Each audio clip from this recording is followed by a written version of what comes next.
উজু বৈধ হবে না, উজু বা গোসল, বুঝলেন?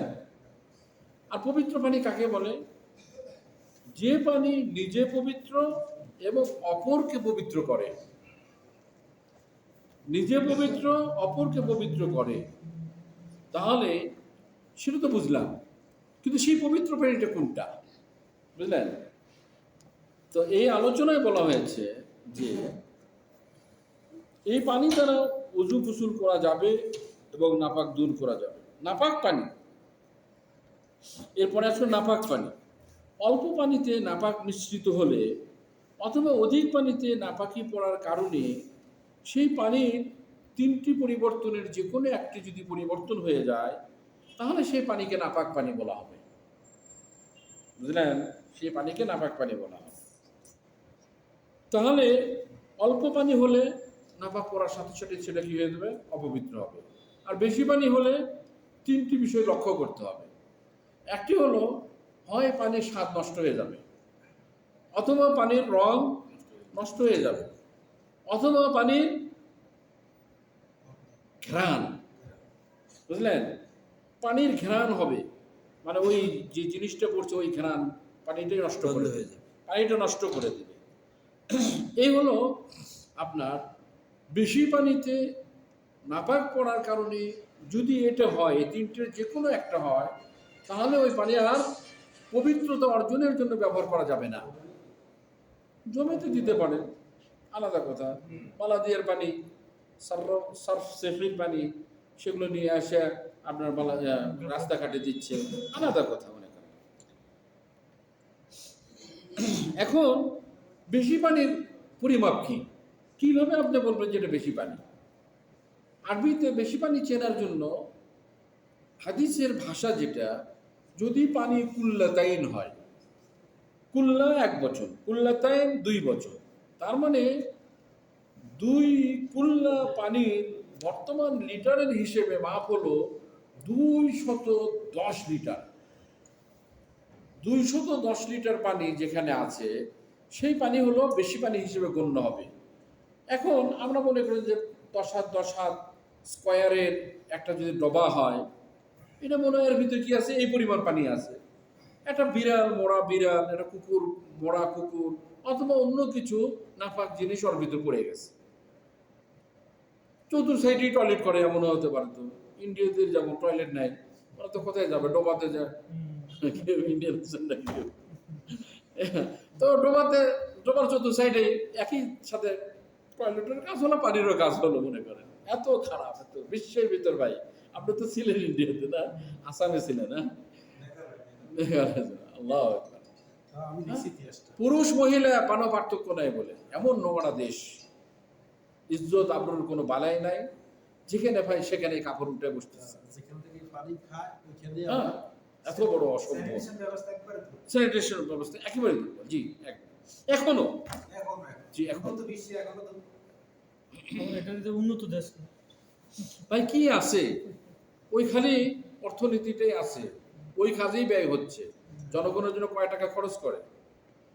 হ্যাঁ, স্যানিটেশন ব্যবস্থা নাই কেন? এখনো অসংখ্য গ্রাম আছে যে গ্রামে শিক্ষা প্রতিষ্ঠান নাই, ঘর নাই, ঘর, বুঝলেন? প্রতিষ্ঠান নেই, ঘর নাই। বট গাছের নিচে, গাছের নিচে ওস্তাদরা টিচার পড়ায়, বুঝলেন? মসজিদ নাই। এক সৌদি গেছে এখান থেকে ওদের দেশে মসজিদ বানানোর জন্য, নলকূপ বসানোর জন্য।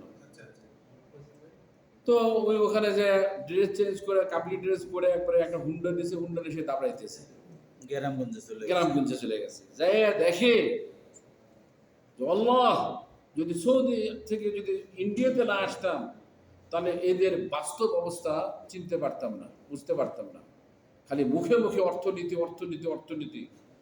জনগণের যে জীবন মান যে কত নিচে, না আসলে আমি কল্পনা করতে পারতাম। গ্রামে মসজিদ, সে মসজিদে বেড়া নেয়। হ্যাঁ, 10-15 বাড়ি আছে, বেড়া নেয়।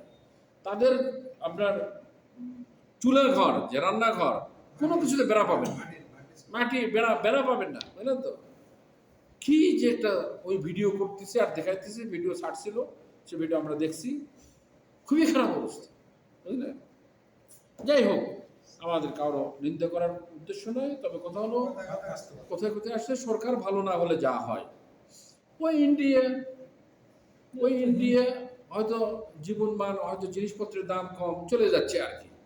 হ্যাঁ, কৃষির দিক দিয়ে উন্নত। কৃষির দিক দিয়ে উন্নত না হলে, হ্যাঁ, আমাদের দেশের ওরা যদি ভালো মানুষ হতো, তাহলে আমাদের দেশে 4 টাকা 5 টাকা করে পেঁয়াজ খাওয়া লাগতো, যদি ওরা ভালো হতো।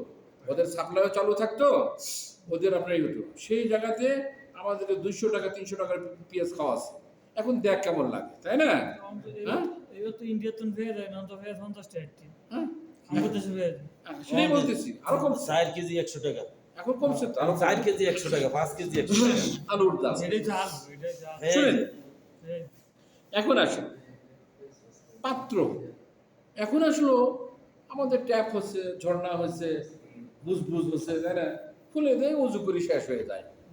পাত্র আর লাগে না, ওই জগ, বদনা, বালতি, হ্যাঁ, তারপরে বহন করার জন্য বোতল হয়েছে, বোতলজাত পানি পাওয়া যাচ্ছে, কার্টন নিয়ে যাচ্ছে, গাড়ির ভিতর পিছনে তুলে দিচ্ছি, চলে যাচ্ছে।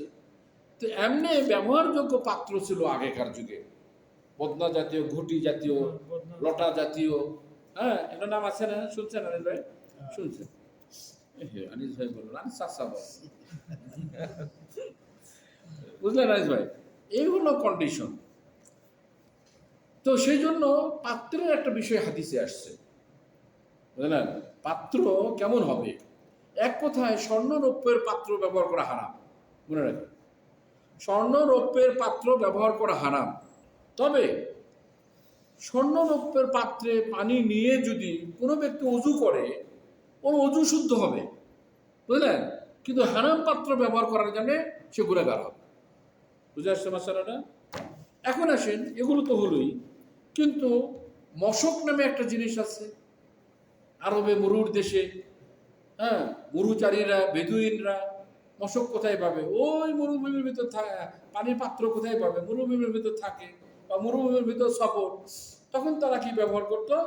চামড়া দিয়ে তৈরি করা মশকে তারা পানি নিয়ে যেত এক জায়গা থেকে আর এক জায়গায়। সৌদি আরবে আছে। সৌদি আরবের আপনার কালচারের উপরই তো হাদিস, তাই না? সৌদি আরবের লোকেরা যে জিনিসপত্র ব্যবহার করছে, খাইছে দাইছে, সেগুলোর উপরই মনে করেন, তার উপরই কেস করে আমাদের দেশের জিনিসপত্র আমরা ব্যবহার করতেছি, তাই না? এখন আসেন, মশক কি জিনিস, বা মশককে ব্যবহার করা, মেশিন মশক যে জিনিস থেকে তৈরি হয় সেই জিনিস নিয়ে আলোচনা জরুরি। আর সেটা হলো কি? পশুর চামড়া, বুঝলেন? পশুর চামড়া দিয়ে এইভাবে পাত্র তৈরি করা হতো।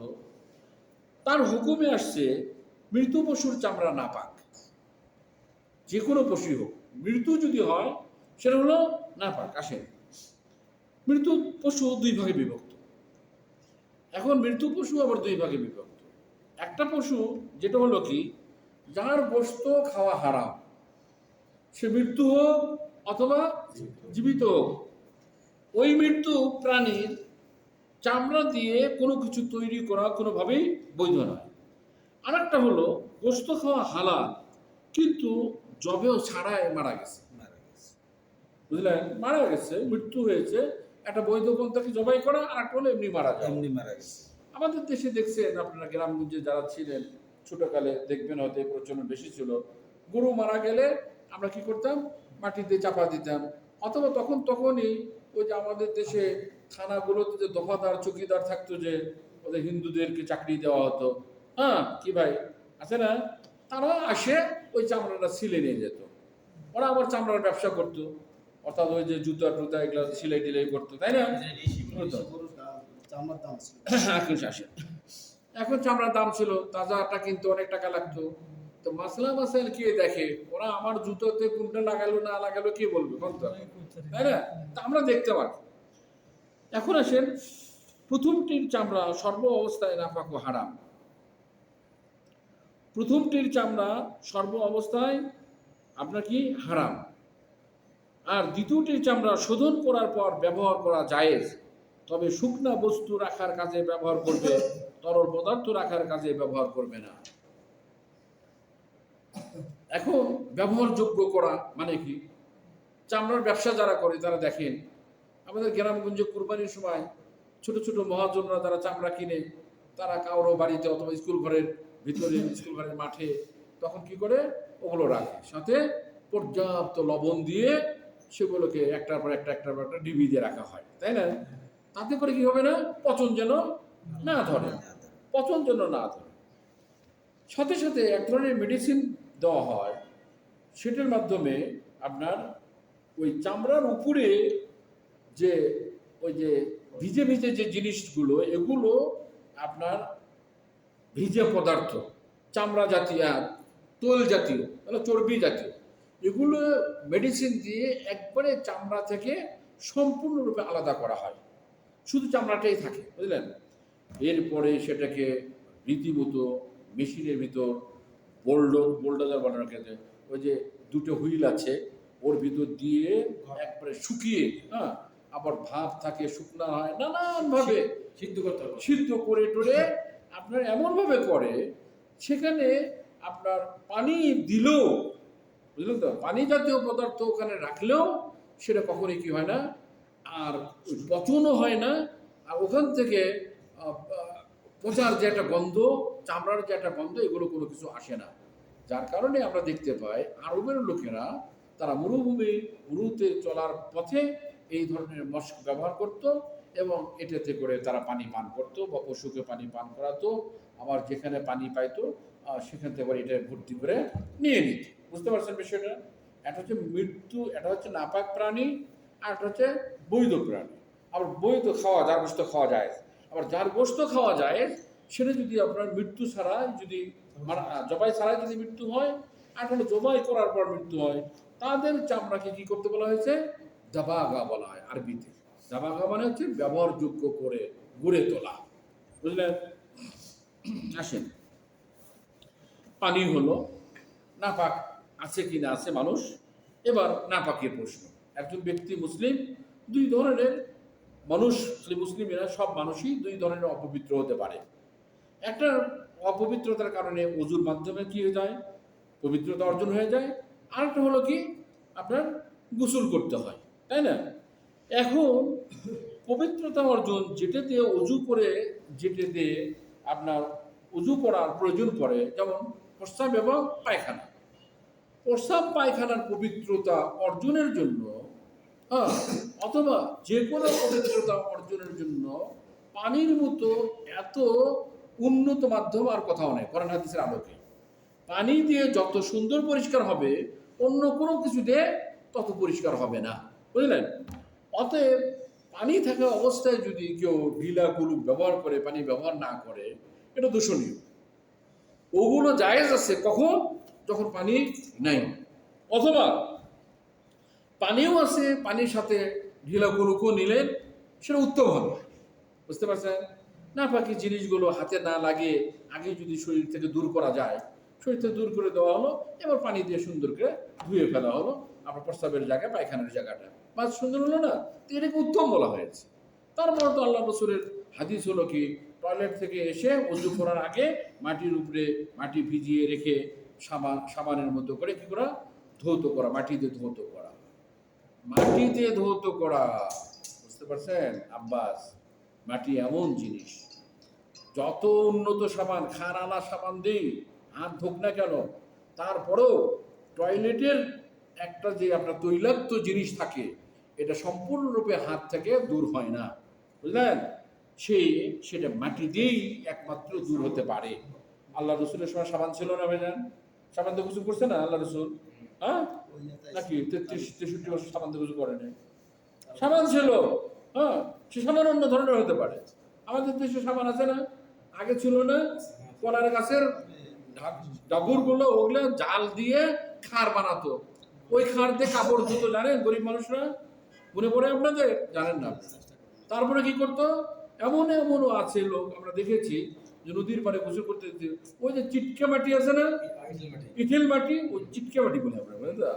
একবারে শক্ত আর পিছলা মাটি, এই মাটি মাথায় রাখতে দেখেছি আমরা, স্বাভাবিক, এটা হয়েছে। এখন এই সাবান তো সে সময় ছিল না, এত ভ্যারাইটি কালার শেষ ছিল না, লাইফ বয় সাবান ছিল। আমার আব্বার প্রিয় সাবান ছিল যে লাইফ বয়, সারা জীবন এক সাবান ব্যবহার করে চলে গেছে। হ্যাঁ, আর সাবান ধোয়ার, কাপড় চোপড় ধোয়ার জন্য কি ছিল? একটা পচা সাবান, তারপরে হচ্ছে বল সাবান, হুইল সাবান, নিরাল তারপরে আসলো। হ্যাঁ, টিপো 570 হইছে অনেক পুরানো। 570 ডিব্বত পুরো 570 অনেক পুরাতন। আর কসকস। এখন সেজন্যই মনে রাখবেন, কুকুর যদি কোনো পাত্রে মুখ দেয়, রাসূলুল্লাহ সাল্লাল্লাহু আলাইহি ওয়াসাল্লাম বলছেন 7 বার ধৌত করতে হবে, পানি দিয়ে 7 বার ধৌত করবে, তারপরে 8ম বারে আপনার মাটি দিয়ে আবার ধৌত করবে, মাটি দিয়ে।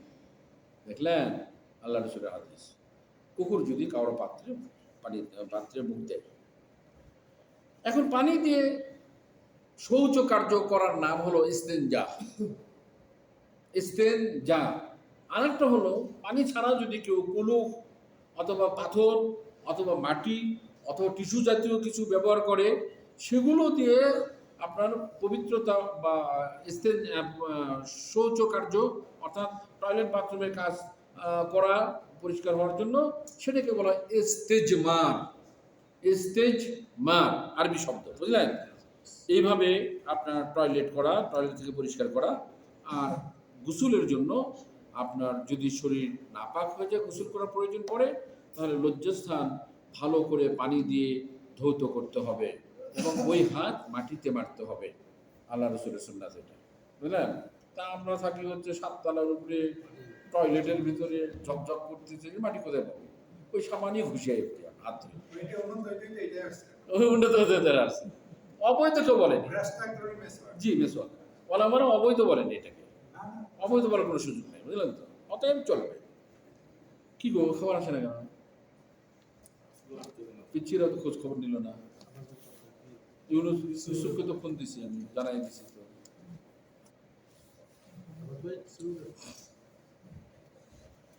কে ফোন দিবে বলেন? এখন আসে সতর্কতা। পেশাব পায়খানার ক্ষেত্রে যা হারাম, কাজ শেষ হলে বিনা কারণে সেখানে বসে থাকে, তো মোবাইল চালাচ্ছে মনে করেন, সিগারেট খাচ্ছে, সিগারেট খাচ্ছে,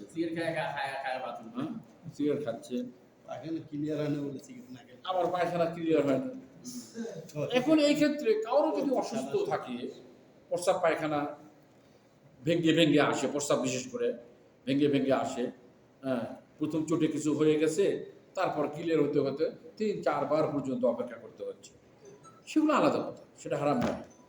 আপনি ফটা ফটা, হ্যাঁ, সে অসুস্থ, ফটা ফটা পানি নিয়ে টয়লেট নিয়ে ধুয়ে চলে আসলেন, পানির ধারা পড়তেই থাকলো, এটা করা যাবে না। যে তাড়াতাড়ি বসা নিষেধ, হ্যাঁ, বেশি সময় বসা নিষেধ না, যতক্ষণ সময় লাগে ক্লিয়ার হতে, ক্লিয়ার করেই তারপর টয়লেট থেকে আসবে, গেল। আচ্ছা, পানি উত্তোলনের স্থান যেমন পুকুর ঘাট, নদীর ঘাট, কূপ বা টিউবওয়েলের পাড় প্রভৃতি স্থানে পেশাব পায়খানা করা হারাম। চলাচলের রাস্তা, গাছের দরকারি ছায়া, ফলদার বৃক্ষের নিচে এবং খোলা জায়গায় কেবলামুখী হয়ে করে পেশাব পায়খানা করা হারাম। খোলা জায়গায়, এই খোলা জায়গায় প্রস্রাব পায়খানা করা হারাম। এখান থেকে আরেকটা যে অর্থ আসছে সেটা হলো কি, যদি 4 দেওয়ালের মাঝে হয় তাহলে কেবলামুখী হয়ে অথবা কেবলাকে পিছিয়ে রেখে টয়লেট বাথরুম করা জায়েজ আছে। সৌদি আরবে অনেক টয়লেট বাথরুম দেখতে পাবেন, কিন্তু আমাদের দেশে কল্পনাও করা যাবে না। হ্যাঁ, কল্পনাও করা যাবে না, এটা কি, এটা মুসলমান নাকি? টয়লেট বাথরুম পূর্ব দিক করে করছে, পশ্চিম দিক করে করছে, এভাবে বলবে, বুঝলেন তো? তো যাই হোক, আমি বলতে চাচ্ছি যে আল্লাহ রসুল সাল্লাল্লাহু আলাইহি ওয়াসাল্লাম একটা হাদিস হলো কি, মদিনাবাসীদের জন্য বলছিলেন যে শাররিকু ওয়া গাররিবু, শাররিকু ওয়া গাররিবু, অর্থাৎ তোমরা পূর্ব এবং পশ্চিম দিক হয়ে, হ্যাঁ, পূর্ব অথবা পশ্চিম দিক হয়ে কি করো? টয়লেট বাথরুম করো। তার মানে কি দাঁড়ালো? দক্ষিণ দিক হয়ে, হ্যাঁ, তোমরা বসো না, অথবা দক্ষিণ দিককে পিছিয়ে করে উত্তর দিক হয়ে বসো না। এটা হলো আল্লাহ রাসূলের হাদিস। আর এই হাদিস এর বিপরীতে অন্য হাদিস আসছে যে রাসূলুল্লাহ সাল্লাল্লাহু আলাইহি ওয়াসাল্লাম আপনার পর্দার ভিতরে, অর্থাৎ 4 দেওয়ালওয়ালা টয়লেটের ভিতরে তিনি এদিক হয়ে, অর্থাৎ তথা কাবার দিকে হয়ে, দক্ষিণ দিক হয়ে কি করেছেন? টয়লেট করেছেন। এই 2 হাদিসের ভিতরে আপনার সামঞ্জস্যতা দিতে গিয়ে আপনার 8টা মতভেদ আসছে ওলামাদের ভিতর, 8টা মত আসছে, বুঝলেন? কেউ বলছেন যে কোনোভাবেই দেওয়া যাবে না, সেটা ভিতরে হোক অথবা বাহিরে হোক। কেউ বলছেন যে ভিতরে চলবে, বাহিরে চলবে না। কেউ বলছে যে শুধু কি করা যাবে, কাবাকে পিছনে রেখে করা যাবে ভিতরে, টয়লেটের ভিতরে, আমরা দেওয়ালের ভিতরে, আর সামনে করে করা যাবে না। এইভাবে মত দিতে 8 প্রকারের মতভেদ আমরা লক্ষ্য করি।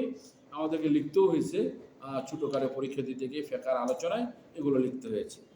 তো যাই হোক, আপনার মূল কথা হলো, বিশুদ্ধতম মত হলো, যদি 4 দেওয়ালের মাঝে হয় তাহলে আপনার কাবা পূর্ব পশ্চিম বা উত্তর দক্ষিণ, কাবা যেদিকেই থাক না কেন, আগে পিছিয়ে করে প্রস্রাব পায়খানা করাতে দূষণীয় নাই, বুঝলেন? যদি আমার সুযোগ থাকে তাহলে আমি কেন কাবার দিকে করে টয়লেট বসাবো কেন, তাই না? আমার ইঞ্জিনিয়ার আমার টয়লেট বাথরুমে করছে, ওরা দিছে হচ্ছে উত্তর দক্ষিণ করে সবগুলো টয়লেটের প্যানগুলো করে দিছে, যে আমি আপনার বসাবো যে আপনার কুর্সি, আর হচ্ছে আপনার কুর্সি ছাড়া যেটা মনে করেন।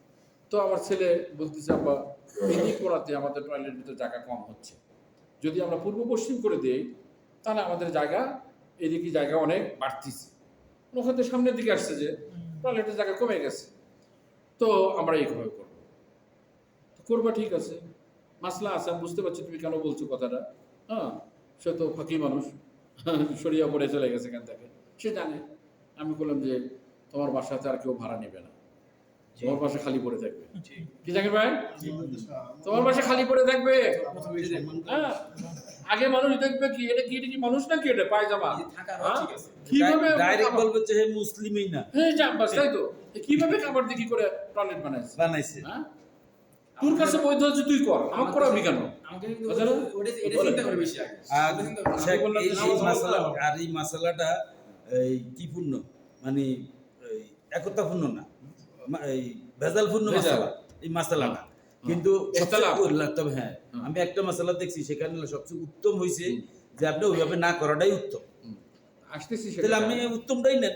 আসতেছি সে কথায়। যাই হোক, যদি আমার থাকে, সামর্থ্য থাকে, আপনি গেছেন হোটেলে, গেছেন মক্কাতে যে হোটেল দিছি, হোটেলে উঠে গেছেন, আর যাই দেখেন যে কাবার দিকে করে টয়লেট লাগাচ্ছে, কি করবেন আপনি?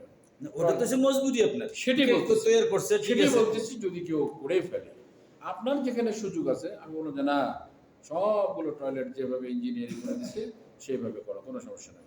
আমার এদিকে 7 ফিট, হ্যাঁ 7 ফিট লম্বা আছে, 7 ফিট না 9 ফিট মানে লম্বা আছে, আর বাকি আপনার 4.5 ফিট 5 ফিট আপনার চওড়া আছে, হচ্ছে না, হয়ে যায় টয়লেট। তো এভাবে আপনার করা হচ্ছে। যাই হোক, আলাদা এই ছিল মূলত আজকের আলোচনা, আমরা আর বাড়াবো না। আমি তো এই 5 ফিট আর 7 5 ফিট 7 ফিট দিচ্ছে না, একটা টয়লেটে 5 ফিট আছে আমার।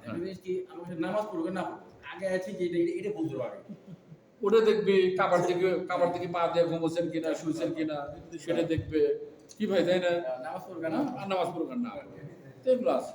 হাদিসে দিতে তর্কাতর্কি দিতে নামাজ পড়ে না পড়ে টুপি মাথায় থাকতেই হবে, এটাও তো আছে। টুপি ছাড়া নামাজ হলে ওরে আল্লাহ রে, মহা ভালো নামাজ না করতে কি হলো দেখলেন? কোন দিদি একটা খবর নাই যে এখন কোন মাথা